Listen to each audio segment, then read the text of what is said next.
জজের কাছে আমি অনুরোধ করলাম আমার ছেলেটা আপনার ছেড়ে দিয়ে আপনারা জেলের সবার কাছে আমি অনুরোধ করলাম। আমি আল্লাহর হস্তে আপনার কাছে মাপ চাই। আমি কোনো অপরাধ যদি করে থাকি আপনার কাছে আমাকে মাফ করে দেন, এই আমার অনুরোধ।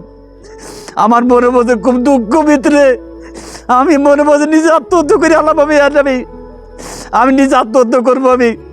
আমি ছেলে রেখে পারতাছি না। আমি আমার ঘরে বাদ জোড়েন আমার।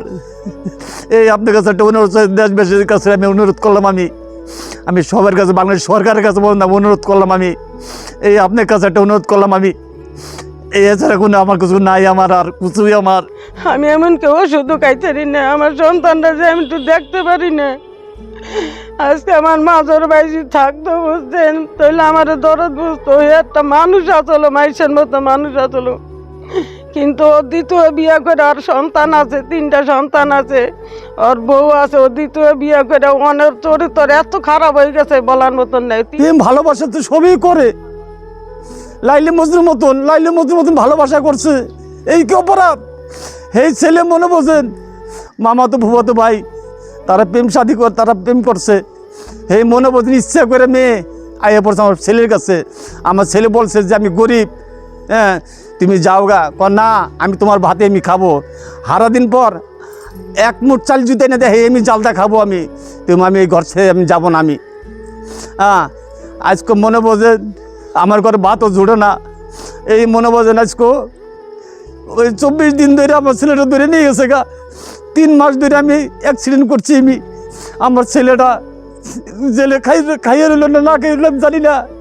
তা আপনার কাছে একটা অনুরোধ, আপনাকেও ম্যাজিস্ট্রেটের কাছে কই। আমি বলে অনেক কিছুই করে, আমি এটা করি নাই। কইছি ভাই দেখ, আমরা 1 মার পেটের 5 জন সন্তান, আমার মাজর ভাই মারা গেছে, তোরা 2টা ভাই আছো। আমি একটু গরিব হয়ে বেশি কী করবো? তখন আমারও তোরা যদি একটু সাহায্য না করিস না, আমি কেমাই বাঁচব? ছেলেরা মনে করেন, ছেলে আমার বলে তা আমার মার কষ্ট হয়, আমার মা একলা ঘরে থাকে, তো তুই আমার বাড়িতে আয়। আর বাড়িতে আমি গেছি, মনে করেন আমার ছেলে বাইরে নিয়ে যাব। এমনকি আমি ওরে টাকা পয়সাও দিছি, ওরে 3 লাখ টাকা দিছি। ও এই ছেলে বাইরে না পারে, ওর মাইয়া আইয়া পড়ছে, প্রেম করে লাইন করে আইয়া পড়ছে। আমি তা জানি না, কাবিন হয়েছে এরপর আমি জানি। এরপর মনে করেন আমার অনেক অত্যাচার করে, অনেক কিছু করে, অনেক কী করে মনে করেন আমার এই বাড়ির তখন বাইর করে দিছে। আমি আমার স্বামীর ভিটায় এসেছি।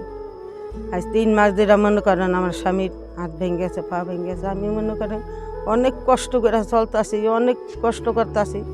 তো দেশবাসীর আপনার কাছে আমি অনুরোধ করি, আমার সন্তান চাই। আমি রাত্রে ঘুমাইতে পারি না আমার সন্তানের নিগে। আমার ডায়াবেটিস, আমি হাড়ের সমস্যা। আমার রস করছে মনে করেন, ওই আওয়াজ করে বউ না মনে করেন জায়গা যায়, ওখানে যায়, কত রং তামসা কত কিছু করে মাইসে ছিছি করে, অনেক কথা মাইসে আমার কাছে বলে। আমি কি ও অনেক মানুষ না, ও একটা জানোয়ার তো বেশি হয়ে গেছে। তা আপনার কাছে আমি একটা অনুরোধ চাই, আমার সন্তান চাই। আমি রাইতে ঘুমাইতে পারি না, আমি মনে করেন 2 ভাতও খাইতে পারি না আমার সন্তানের নিগে। আমি 2টা ভেঙে তুমি সন্তানটা এও দিতে পারি না। আপনাদের কাছে আমি একটা অনুরোধ চাই, আপনারা সবাই মিললে আমার সাহায্য করে আমার সন্তান আমার বুকে না দেন। এটাই আপনাদের কাছে আমার অনুরোধ, আর কিছু না। সন্তানটা অনেক কষ্ট করতেছে, অনেকই করতেছে, এমনকি ওরাও মনে অত্যাচার করতেছে, আমি এও জানি না। আমি যে যাই একটু দেখুম, এই টাকা পয়সা আমারও নাই, এই ক্ষমতা আমারও নাই। তা আপনারা সবাই মিললে আমার একটু সাহায্য করেন, আমার সন্তান আমারে দিতে কন। আমি আপনাদের কাছে অনেক অনুরোধ করি, অনেক রিকোয়েস্ট করি। আমি আর কিছু চাই না আপনাদের কাছে। তো ভরছে আজও তো ভরছে, মনে করেন ছেলেটার আমার অনেক কষ্ট, অনেকই। কিন্তু আমার ভাই আমার অনেক অপনিন্দা করে, ফকিন্নি কয়, আমি কামের বুয়া, আমি কাজের মানুষ। আমার মনে করেন অনেক কিছু